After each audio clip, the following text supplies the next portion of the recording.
10 000 milliards de yuan. C'est là qu'il faut investir. Ça reste un peu cher. Je vais peut-être vous raconter quelques nouveautés en Chine avec ce nouveauté. Bonjour, comment allez-vous?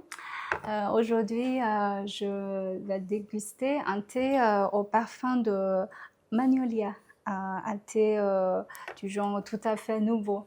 Et je vais peut-être vous raconter quelques nouveautés en Chine avec ce nouveau thé.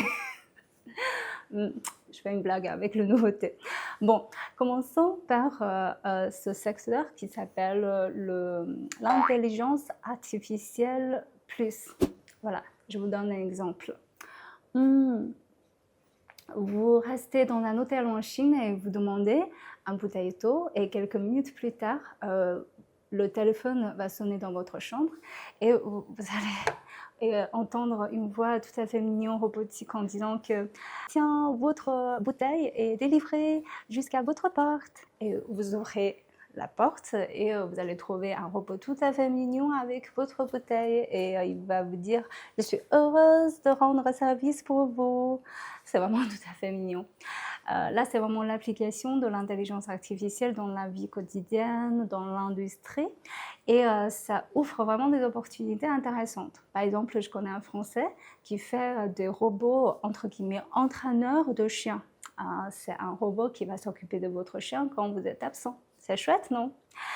Ensuite, c'est les nouvelles mentalités de consommation. Vous ne vous rendez pas compte que combien de foires, d'expos qui ont lieu en Chine toutes les semaines et à chaque année il y a cette exposition d'importation de biens de consommation et sur ces foires on voit qu'il y a des tendances, par exemple les produits venant de l'Afrique sont de plus en plus populaires. Et aussi des produits de qualité, par exemple les produits bio-cosmétiques de France sont aussi très populaires.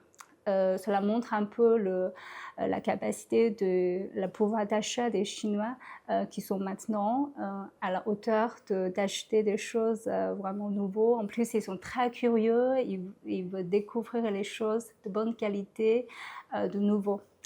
Il y a aussi une nouvelle tendance. C'est de voyager en Afrique.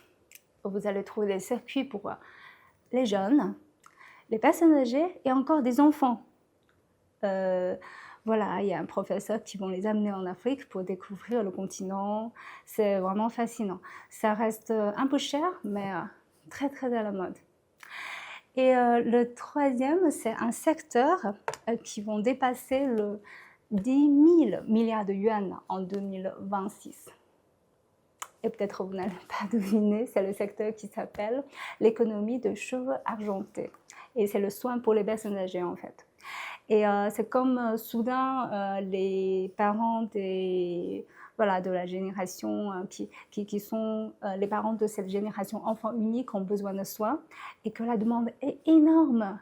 Et vous savez qu'il y a une maison de retraite qui a été ouverte dans ma ville natale et mes parents sont allés renseigner. C'est pas du tout bon marché, mais c'est rempli. C'est-à-dire que vous ne pouvez pas réserver une place même dans 5 ans, 10 ans. C'est incroyable.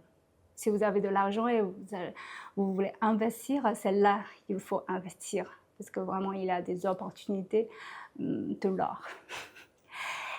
J'espère que je vous ai fourni quelques idées nouvelles avec quelques nouveautés avec un nouveauté.